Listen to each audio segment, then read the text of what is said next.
Good morning, everybody. Sandey Adelaja here. Rochelle White, good morning. How are you doing today?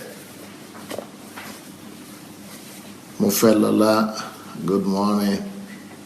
Nikki Okoro, Shegun Fatumo, Charles Smith,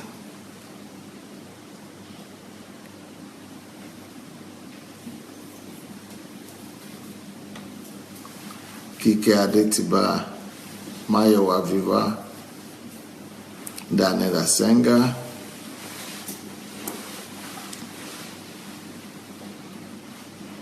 Adeagbo, Elizabeth Ali,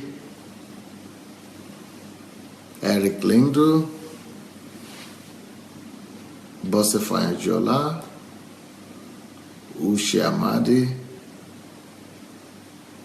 Shioma Ogwidi, Omonike, Anastasia McDonald, Tony Ogunwo Moju, Dr. Bien Sufficient, Shegun Julius,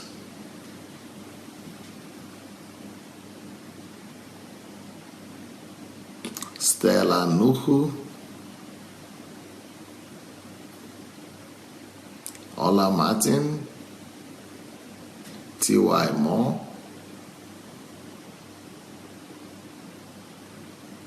Oluwafunmilayo Dina, Jake Oke, A.K. Johnson, Emmy Bobby, Ekundayo Lukayode. Well, as you people are coming in, let's immediately begin to share the button for this program. Let's begin to share the program. I'm continuing today the topic that I started yesterday. What ruins relationship between parents and children? What is it that could lead to a bad, destroyed, and breakdown in relationship between children and their parents, or parents and their children? And this is a message, of course, for the parents, so that they will be aware of the things they need to be careful of, so that they don't provoke their children. Like the Bible says that we parents should live in a way that we don't provoke our children. Sometimes we relate to our children as if they are the only ones that need to that own us something, that they are the ones that need to honor us and need to be responsible to us. But sometimes we don't know what we're doing that actually provoke these children. So that's why these teachings is important for us to know what are the things that as parents we might be doing wrong that could make us to lose our children eventually. They might still be obeying right now, they might still be like listening, but when they get to teenage years or when they leave home, then they become very difficult to handle. So for you to avoid any breakdown in relationship between you and your children, some of these principles will really help. So if you have not shared the link to this message yet, you might want to go and do it. So let's go and look for the button under the video. You will see a share button there, and let's quickly go share that button. Let's quickly go share that message. Let's go share the message. Let's go share the message. All right. So here we go. The first point I'm talking, I've already given you several points yesterday, but the first point I'm talking about today, that what leads to, one of the factors that lead to a breakdown relationship between parents and children is, one, the desire to please a child by all means.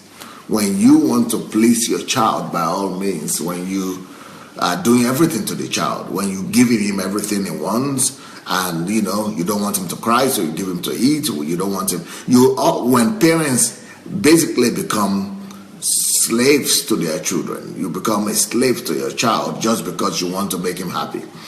And that is the other extreme. This extreme, I don't know if they have them in Africa. I know most people we have here are from Africa, but in the West, in Europe, some people fall into that problem, into that mistake, by allowing their children to dictate to them their, to dominate them actually by their desires. So a child will cry, will cause you all kind of confusion, and just because he wants something, and if you don't give him what he wants, he begins to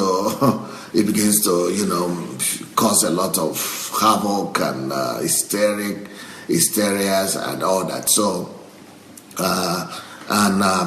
but that's something you want to avoid. You don't want that to happen, because it ends very bad. It ends up bad eventually when you give a child everything he wants. It's just like saying a child wants to always eat. A child doesn't want to take breakfast. He doesn't want to take lunch. He doesn't want to take dinner. He only wants to take dessert. So in the morning he takes dessert. In the afternoon he takes cake. In the evening he takes another sweet. And you are only giving that child sweet because that's what he wants. You're going to kill him.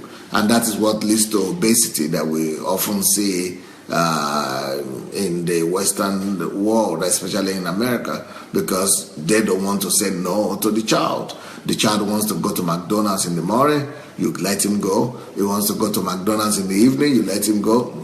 He wants to eat fast food 3 times a day, you let him eat fast food 3 times a day.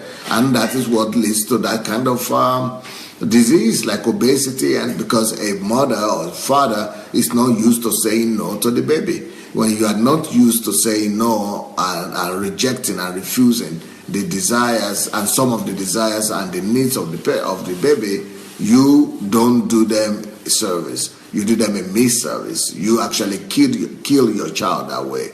You are not helping your baby, you are destroying your baby.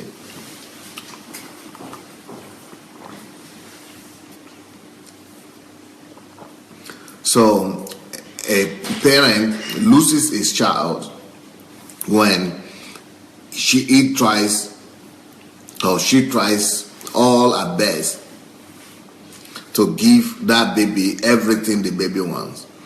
The baby becomes a little god in the house, and father and mother are worshiping him.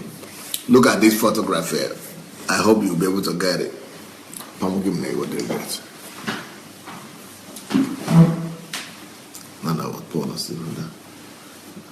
Can you see the picture? The father and the mother, they are bowing down, they are worshiping him, and he is sitting down on the throne like the king. That is what happens when we fulfill all the desires of our child. You are not providing leadership. You are not really parenting that child. He's dominating you. This actually happens when parents have been looking for children for long.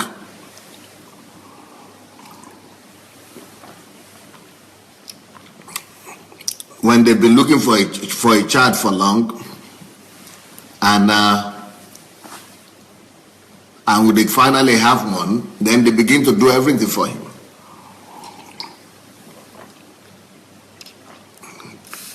That is very counterproductive.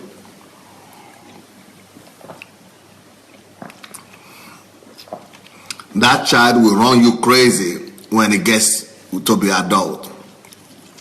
He will not go and work. He will expect the parents to provide everything for him.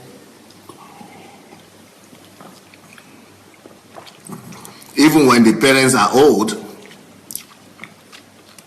they will still be the one providing for the child because he's not used to working and he's used to receiving things from the parents.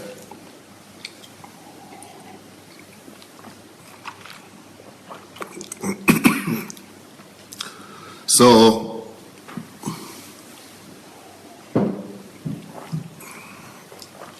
the child becomes the terrorist in the home.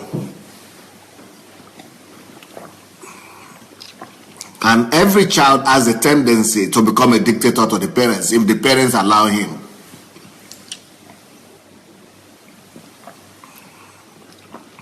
So if you don't stop your child, if you don't stop that baby and teach him on time, he's going to sit on your head.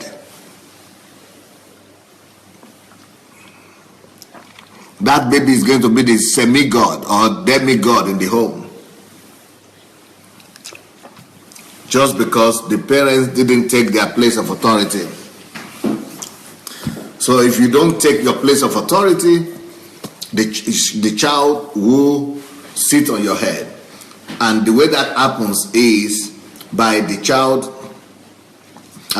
parents providing everything for the child that he wants. If you keep on providing for that child everything he wants, it will sit on your head. I see that some people are congratulating Aline. I want to join hands with them and add my voice and say, congratulations, Sister Aline. More grace, more blessings, more favor, and the blessings of God upon you and your family. Happy birthday to you, that God will fulfill your heart desires and it will lead you to a higher place in Jesus' name. So yes, that is one problem that you don't want to allow in your family. Don't just be at the mercy of the child. Don't be at the mercy of your child. You know, and the way to do that is when you don't want to offend the child and you are constantly giving to the child everything that he wants.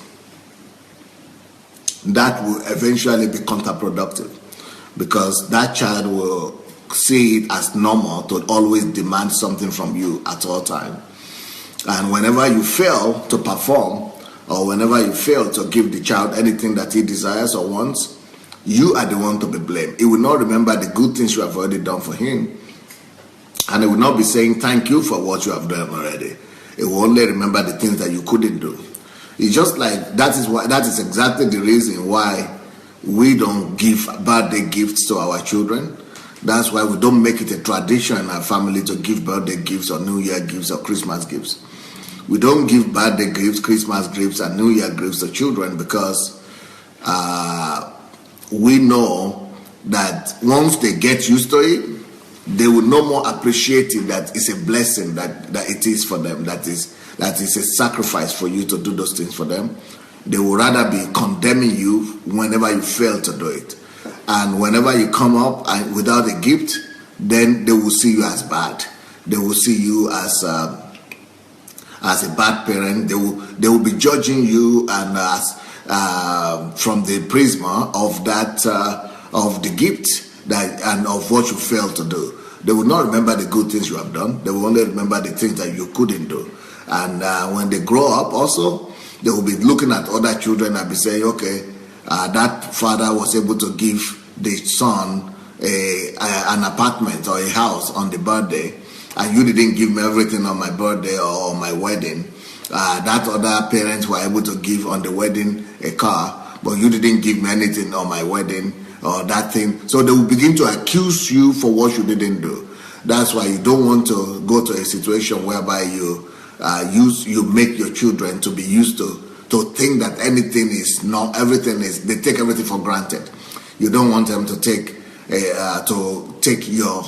parenting for granted, and you don't want them to take it for granted that you give them anything or buy anything for them or to order on birthday or Christmas, because once they get used to those things, you will never be able to teach them right again. If you have not shared the link to this message, if you have not shared the message, it's under your video. You have a share button. Please go and press the share button. This message might be able to help somebody else down the line. And concerning those people who want to come for HMT in January, it's like God is answering the prayer of some of you. Pastor Chris from London says she wants to bring 3 people and maybe come by herself too, just to be able to make sure that the HMT happens. She doesn't want us to stop the HMT by no means. So she says she would rather even pay for those people to come than not for us to cancel the HMT. So if you still want to come for HMT or you just want to come for fellowship with Pastor Sandey, it's still good. it's like we are still, it's like we might not cancel it at the end of the day. Okay, the next thing that could lead to a breakdown of relationship between parents and children is when the parents are too proud and too close to to interact and to go down to the level of the other. So let's say you are living in a family whereby the father is too proud and too pompous, too full of himself, that he is not simple enough, and he doesn't see it as necessary to go down to the level of the wife. The children will see that. So if there is pride in the family, and that pride leads to closeness of the heart, it leads to closeness of it leads to the closeness in relationship. So a man that is a person, whether the man or the woman that is too proud, it closes up. It doesn't go to the level of the next person.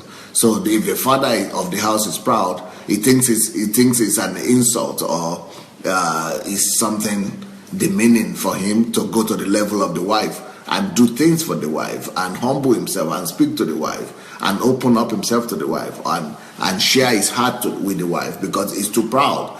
And when he's not doing that, it means that the children will see that, and that will be transferred to the children. The children will pride is not even allowed in the relationship, in the family relationship at all.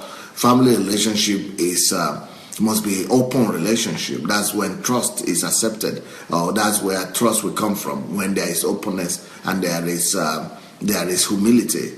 So a father of the house must not be too proud to not just humble himself and come down to the level of the wife, but he must also be humble enough to be able to come down to the level of the children and be able to open up to them and talk to them. And so that is where the free flow of love, free flow of trust, and free flow, the blood flow will be regulated in the family. But when any member of the family is too proud, then there will be no openness, there will be no trust, there will be no open relationship, there will be no free flow of natural bonding in the family. And if it is the wife that is too proud, the same thing. If the wife is too proud, it's like you are turning your back on the other person, and the children will pick that up. And the children will not be able to, open up to you too. So the children will not be open to the parents, they will not be open to each other, and they will condemn you in their hearts, but they too will still grow up and repeat the same thing. What is pride in the family? This is how pride looks in the family. When husband and wife are proud, they are closed. They turn their backs at each other. Everybody live their own lives. And there is no relationship. You see, there is no relationship. Relationship is, open arms, open embrace. But you see what we have here is rather closeness. They turn away their heads from each other.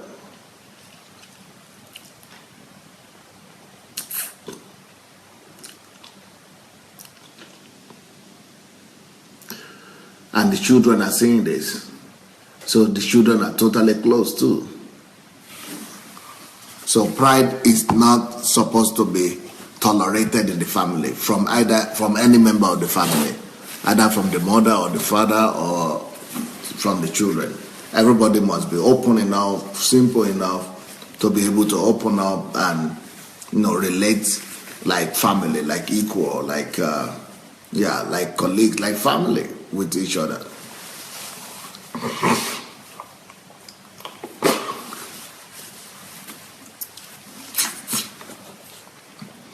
Okay.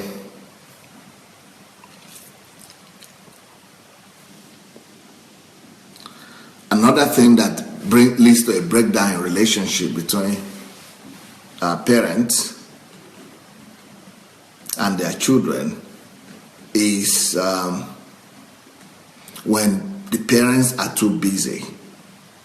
When the parents are too busy doing their own thing, They are too busy working. They are too busy, with themselves, with each other, especially when they are too busy with the church. A lot of people these days, they are just so busy, not with their family. They don't have enough time for their children because they are too busy in the church. The church has stolen the family life of some people. I'm sorry. Even though we are all supposed to serve in the church, I'm a pastor myself, even though we are supposed to have our own calling, but not at the cost of the family. So don't let the church steal your time away from your child. So some people are so busy doing the church thing that the child is only left with the doll, or the child is only left with the cartoon, and the child is only by himself and is feeling neglected. That is the reason why a lot of children of missionaries and children of pastors, they don't want to have anything to do with church anymore. And they don't even want to have anything to do with God. Not just with church, but with God too. Because they think that church is synonymous to God. And also they think that the church has stolen away their parents. The church has stolen away their daddy. The church has stolen away their mother. The church has stolen away their youth and their childhood experience. And so they don't want to have anything to do with ministry anymore. They don't want anything to do with the church because they are thinking it is because of the church that they didn't have a childhood. It's because of the church that they didn't have parents. It's because of the church that they didn't get the best that they could get. So you don't want to be too busy, especially with the church. If you are too busy with your work, it's bad, but not as bad as when you are too busy with the church. If you are too busy with your work, they could say at least it's the work that took your time away, and you could say, "Oh, I'm working for you, for the family," but still, the children you still lose your children anyway. But if you are too busy with the church, they don't just say you don't just lose your children, but the God loses them too. God loses them too because they begin to blame not just you and your work, but they begin to blame God as well. You lose the children, you lose the church. You lose your children. You lose. They fall away from the church also. The church loses them, and God loses them. So you don't want church to be the reason why your children will be offended. You don't want to bring offense to your children just because you are too busy or you are too active in church life.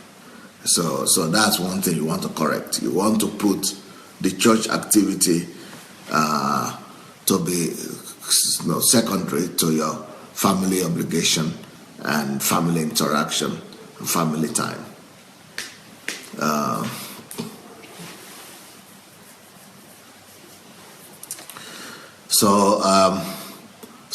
Being too busy is a big challenge in family, and that could lead to a breakdown in relationship between the children and the parents.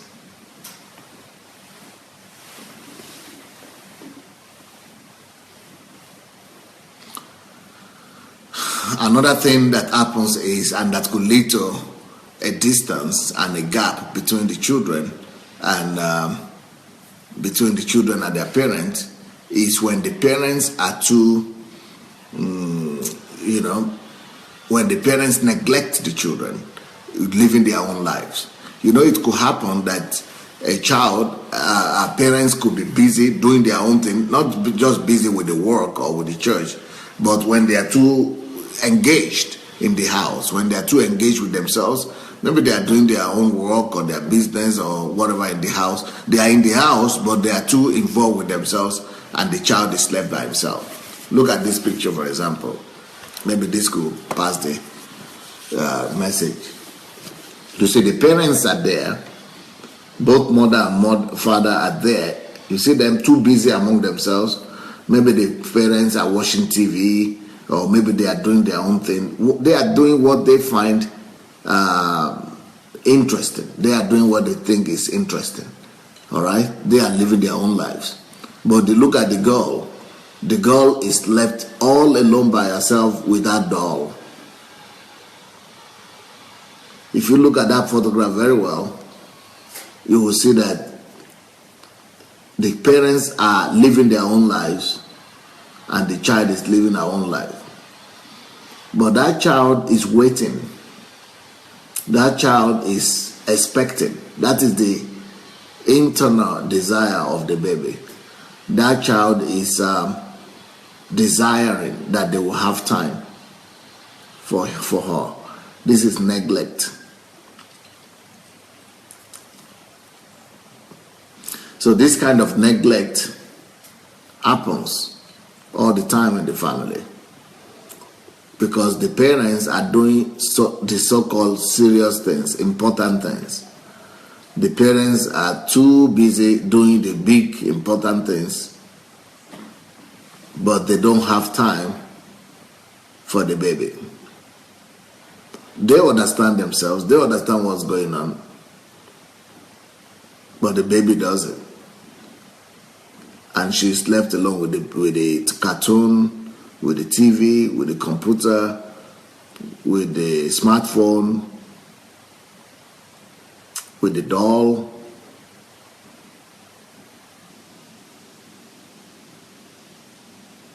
So how do you want this child to be close to these children, to these parents later on in life?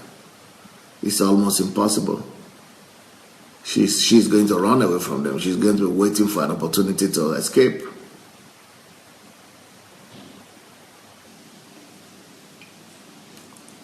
So that is neglect right there. When the baby grows up to be an adolescent, she will hate to come to the house.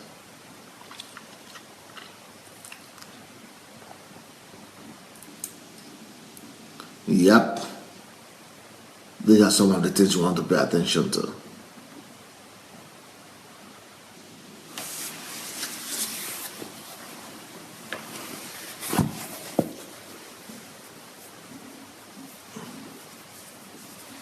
Janet says, Lord, have mercy on me. Oh. I guess a lot of people are praying like that now. Monica said, Pastor Sandey, I have seen some people that the children practically live in the church. They walk in the church. The children come to the church wearing school uniform to midweek service, going home late at night. When I see people like that, I just wonder how they cope with their family life. Yeah, they need to listen to this. Ushe Shuku Amadi said, pastors should learn to push people back to their families and children. Do not over-engage your flocks. God is interested in the family life. This neglect is especially prominent among the working class parents. Yep, that's what Darlene is saying. Olukayode said there are churches in Nigeria who transfer the pastors every 6 months. So their children need to change schools frequently. The general overseer claimed they must do that to break bonds of pastors and the congregation. The church did not even give the children scholarship in the numerous schools. So pathetic. That is an example of domination of man by man, or exploitation of man by man. What you just said now. That is not church. That is slavery.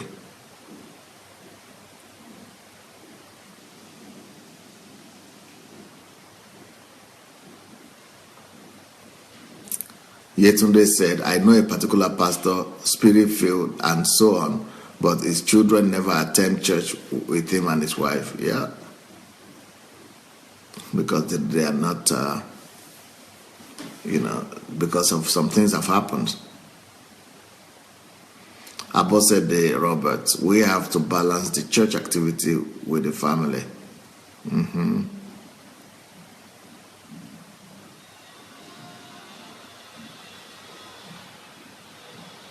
Darlene Madu said, pastors say, because God gave you the children, so you have to come to church, even when it's not possible physically to do.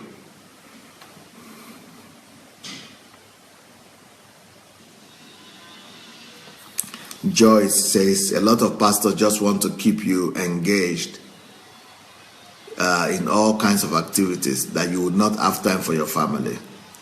That is very bad. That is very, very bad. Usheshuku Amade, serving in the church should not be detrimental to your family. You are accountable before God for the outcome of your family.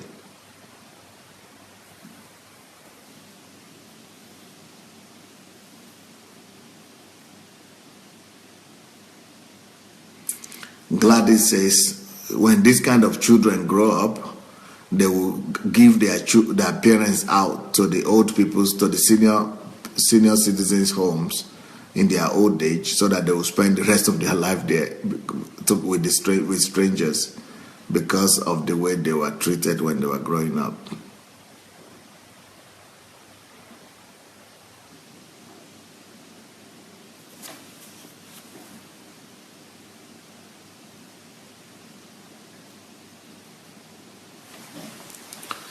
Yeah, that is what happens, unfortunately. When you are too busy for them now, they will be too busy for you later, when you are too weak to care for yourself.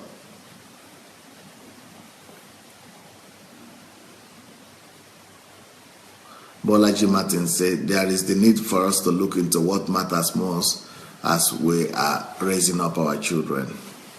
Yeah.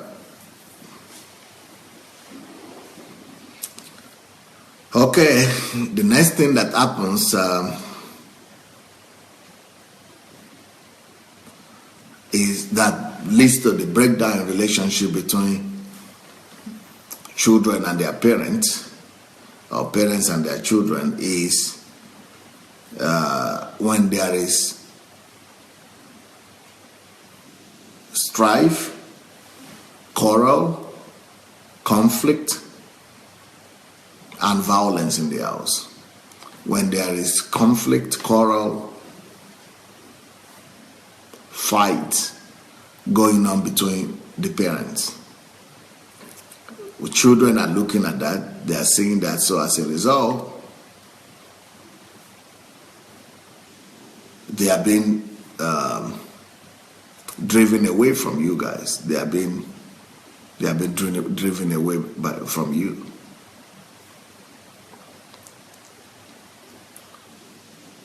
So, conflicts, fights, quarrels in the family will isolate your children from you. Let me show you a photograph here that illustrates that.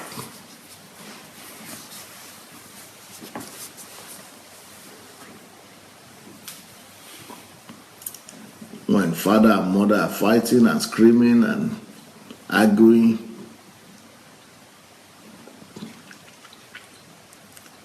among themselves, quarreling, the child is lost. He wants to get out of that family as fast as possible. That child wants to escape quick and fast. He might be in his room. You might not see him physically like this. He might be in another place, in another room, but he's hearing you.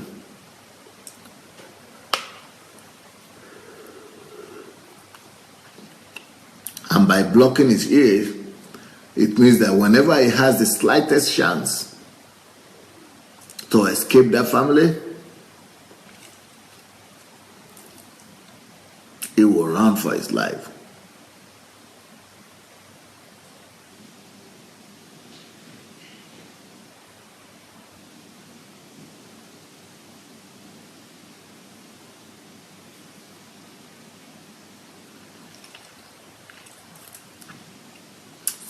Yep, this is what strife, fight, and quarrel would do to a child.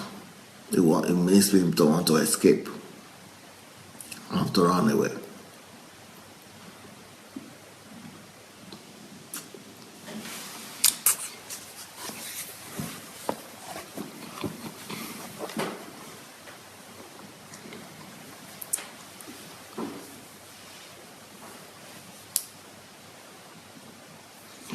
Okeaya Ine says, I grew up in a church where our family was going to church 7 days a week. We had no life outside the church. And at the end of the day, I rebelled and got myself a boyfriend. Yeah, looking for love and attention somewhere else. Yep, unfortunately.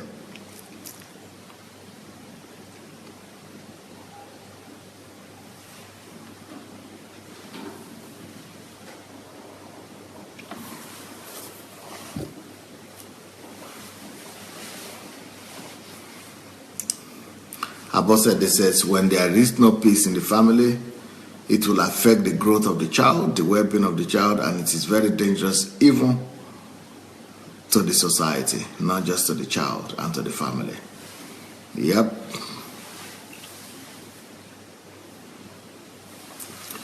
Next point.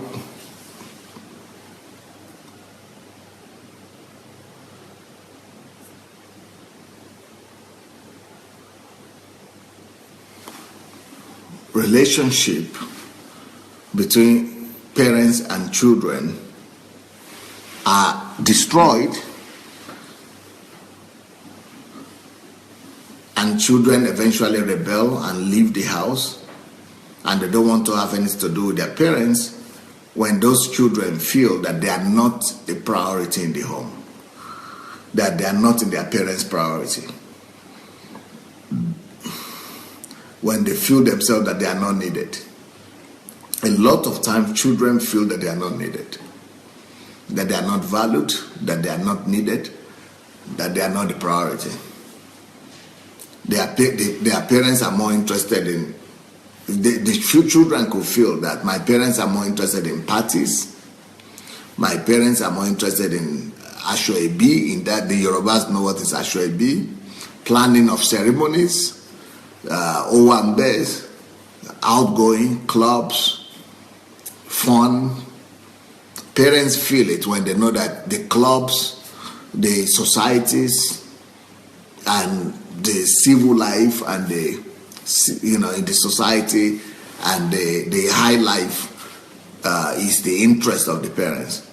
When the parents are more interested in the fun of life, in some other things, in their friends, in their relatives, in their social groups, than their children. The children feel it that they are not the priority. So when a child feels that it's not the priority, and when children feel they are not the priority in the family, they know that you don't need them, and they don't need you too. They know that you don't need them and they don't need you either. So they leave. So they leave.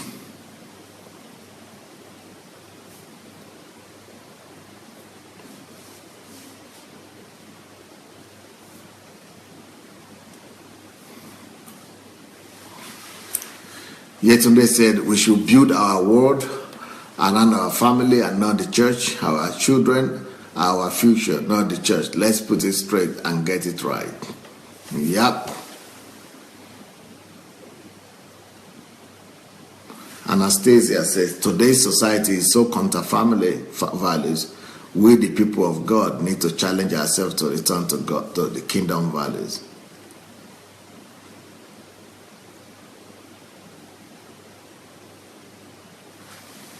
Yeah. Harmonica said, Pastor Sandey, even my sisters used to complain that I am always in church and leaving my daughter at home because because I'm in the choir. I go to church Saturday morning for choir practice, stay till almost evening, go to church on Sunday, etc. I have really stopped being too engulfed with church activities these days, though I'm still in the choir, but I have balanced it long time ago. Thank you, Pastor Sandey, for this teaching. Yep. Okay. Now, let me quickly give you another topic here. What can we do if maybe some people are asking, what can we do to return the trust of our children? What can we do to restore the relationship of our children, or with our children, or what can we do to win back our children. What can we do to win back our children? Let me quickly give you several points. If you have not yet shared the link to this message, I think this message is so needed that you might need to share the link to the message. So the share button is under your video. Let's go ahead and share the button, share the link before we finish, so that you'll be able to watch this program again and again. So let's go ahead and share the link to this message. And for those people who want to come to Ukraine for the HMT or for the new year, it's like HMT is coming up from the 2nd to the 6th. So write to the link that is there, or to guest@godembassy.org, and you'll be able to get all the information. And and if you want to spread the word about this platform, there is a link also that's supposed to be provided there. We got the testimony yesterday from a sister, Mayowa, that says that she printed out her own invitation cards just using that link that we provided there, and that she's very excited about it. Okay, so what can you do to restore your relationship between you and your children as parents? Number one, only promise what you can do. Only promise what you are able to fulfill. Don't give your word when you cannot do it. And if you fail, if you default, go and repent and ask for forgiveness, and explain to them why it has not really happened. Number two, what the second thing you can do to restore your relationship with your children: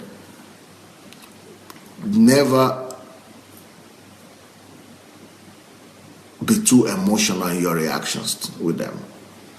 Never in your attitude to them. Don't be reactional.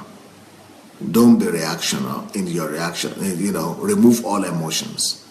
If you have been too emotional sometimes in your relationship with your children, go again and repent and ask for forgiveness for being too emotional.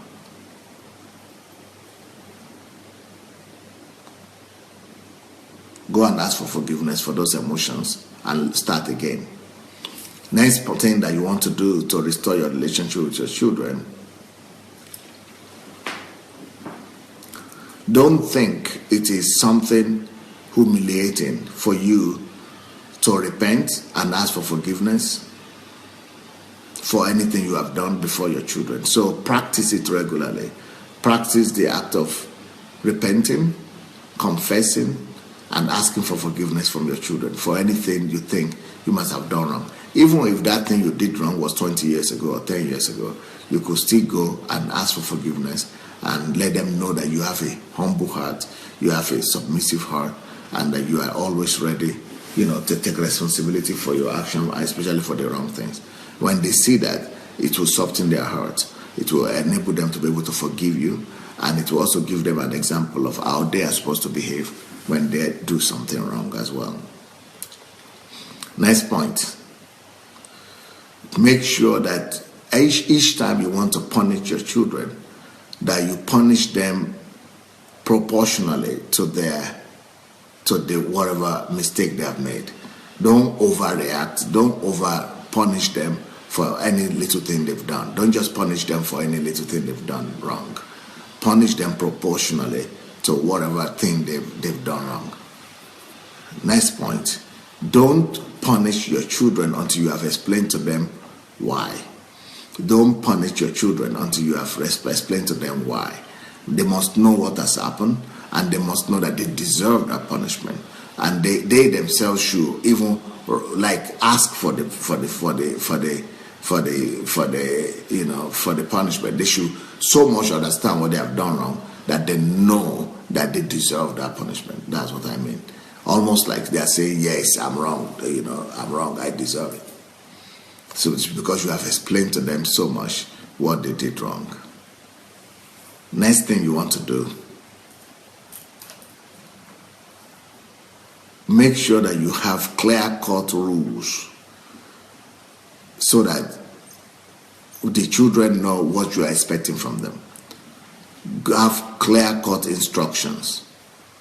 Clear-cut instructions.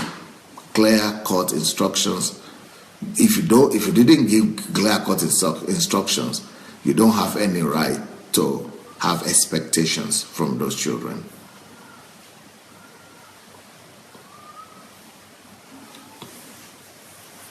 Next point. Let the children know only the most important things, the most important values they need to do. Don't overload your children with different commandments or rules. Just decide for yourself the most important rules and principles that must be observed. 3, 4, 5 principles, and give them those. And and others just downplay too many, or a lot of them.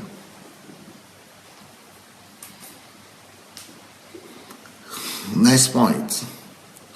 Show your children the ratio of 10 to 1. So 10 manifestation of love, 10 display of love before 1 punishment. 10 display of love before 1 punishment.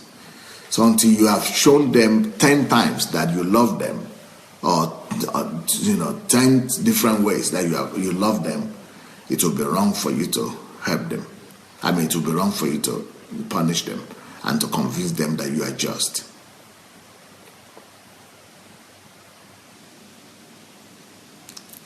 Next point. Never punish your children in anger. Never punish your children when you are angry. Never beat them in anger.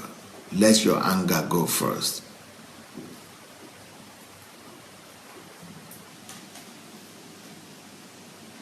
It is only after you have cooled down that you can now, punish.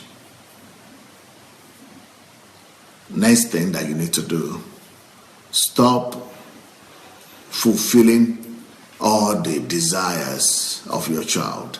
Stop pampering them. Stop spoiling them. Stop, being a slave to the desires of your child. Stop, spoiling them by fulfilling everything that they want. Stop giving them everything they want. Give them rather what you know that they need.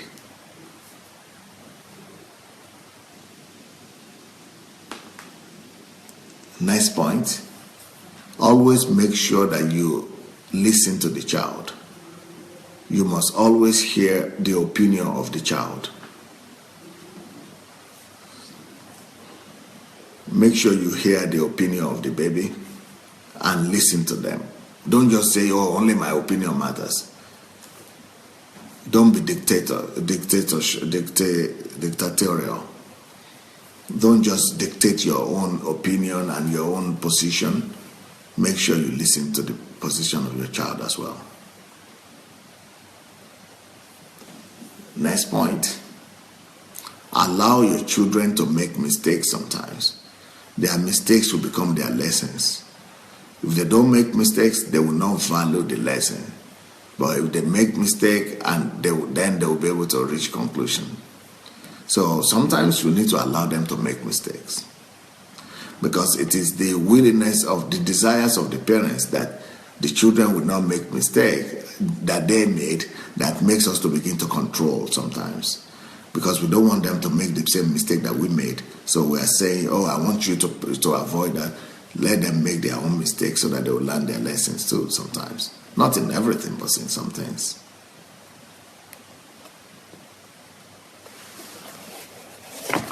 Okay, let me see what you people are writing. So many things have been written here.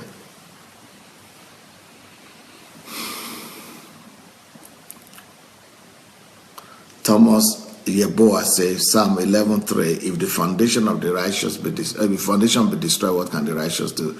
We can't make it without God's direction, but we should be careful how to differentiate when to serve the Lord with our children. We need the Spirit to guide us.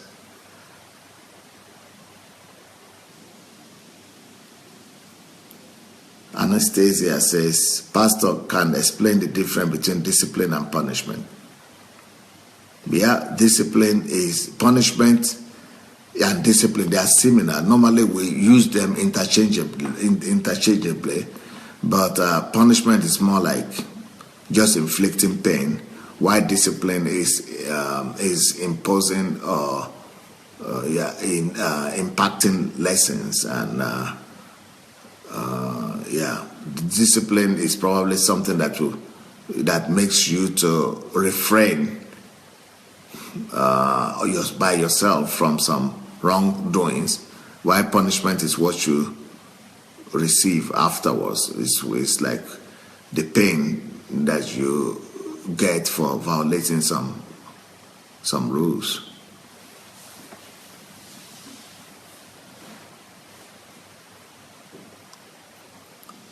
Okay, I really have to repent and apologize to my sons, especially the 21-year-old. My God, thank you, Pastor, for this. I'm very sure you will ask me who's been teaching you about apologies. Yep.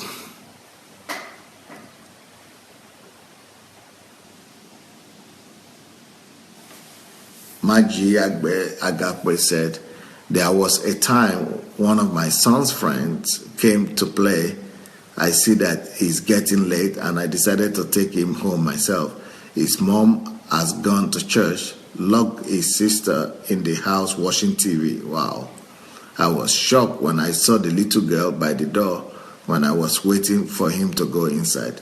To make the story short, someone in the area reported to the social services and they kept watch over the family. Yeah, church, because of church, lock the child wow, inside what to watch television. That is, sometimes we are too religious.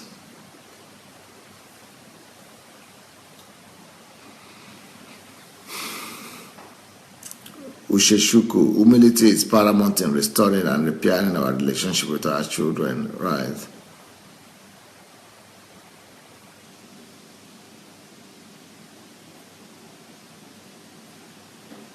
Quarrels and fighting in a home can negatively affect the psychological and emotional development of the child. Such children tend to be aggressive and some tend to be weak and timid.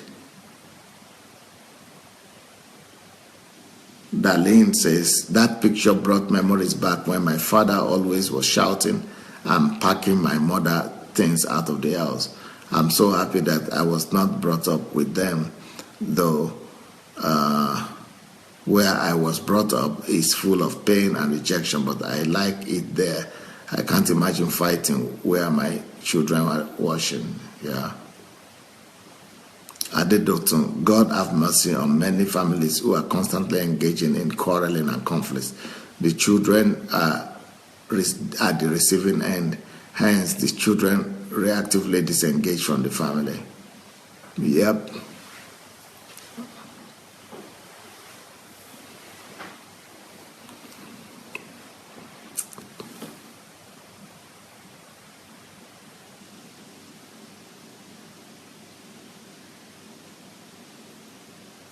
Adelaja, thank you, Pastor, for the instructions on how to salvage our relationships. Anastasia, thank you, Pastor, for the explanation. Daniel Atsenga, put this in your priority order: God, family, work, church, fun, and sports. This is my order, but does church come before work? Yeah, in different cases, the work might come before church. It's just that the personal relationship comes above everything with God. That is. Anastasia is okay now. Ushe, show more love to your children than punishment. Listen to your children. Allow them to make mistakes. Don't be a dictator. Ooh. Wow, Bolaji Martins made a whole summary of my point.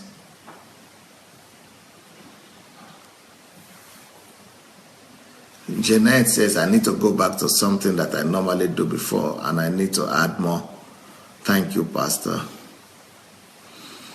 Bolaji Martins, admitting fault is very honorable, regardless of the age of the children, right? Gladys Nwosu, I apologized to my daughter yesterday for not being a good mother to her all this while. By the way, Gladys, you asked me a question on my inbox. I think you got the answer today, Gladys Nwosu. She told me that I'm not a bad mother, but I always think I'm a mother and I know better. And I have to have the right in everything I said. I have to be right in everything I said. But I always forget the children as their right also, and their own opinion too. She is right, and thank you, sir. Yesterday, this church and religious thing is a whole year's lecture for Dr. Adelaja. May God help us and deliver us from unnecessary and religious activities. Yep. Well. I hope you people have shared the link to this message. If you have not yet shared the link, I think you need to. This message is needed out there for everybody to go listen to. TY is here. Thank you so much, Dr. Adelaja. I see where I miss it sometimes, especially the engrossment in work, but thank God I'm always so ready to apologize to them. That has never been hard for me. Children or adults, it's good to say sorry when wrong. You are a blessing to us, sir.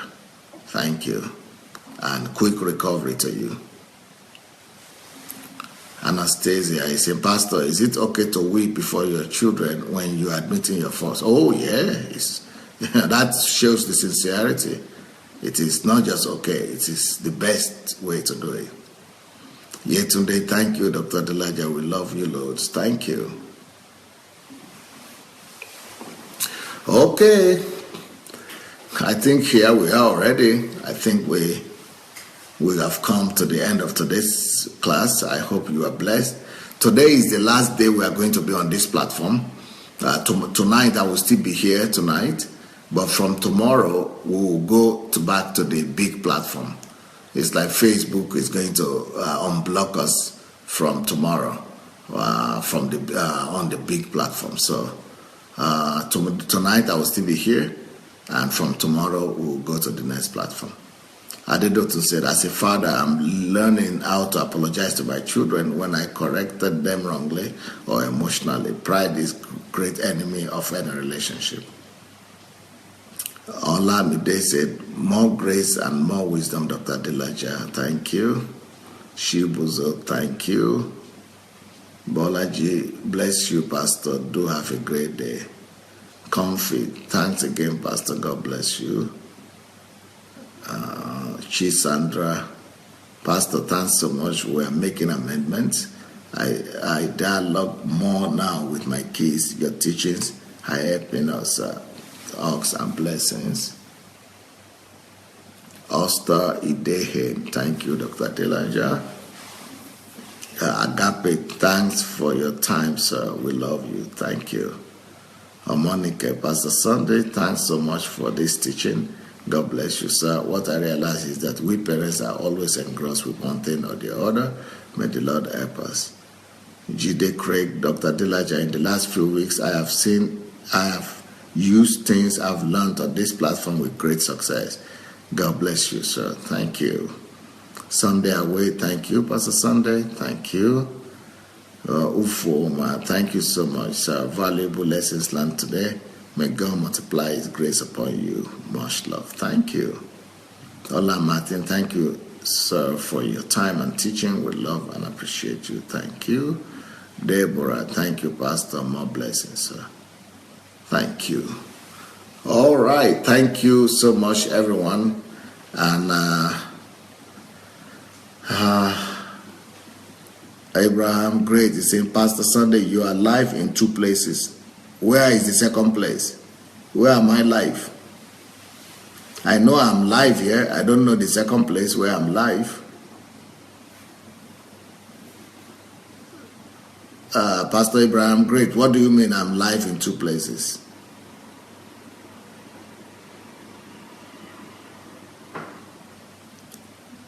You are seeing me in another place preaching. Is that on Facebook or on YouTube? In Russian, is that on Facebook or YouTube?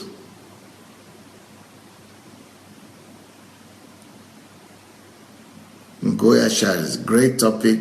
Once again, we need this in French. Too many French-speaking families need to hear this. Agape, your platform really opened my eyes so much. God bless you, sir.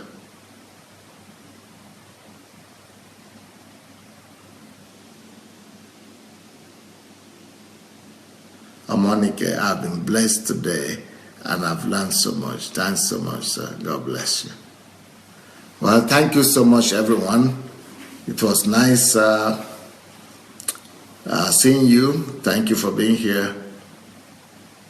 Have a wonderful evening. Have a wonderful day. If you have not shared the link, please go ahead and share the link to this message. The message will be a blessing to many other people.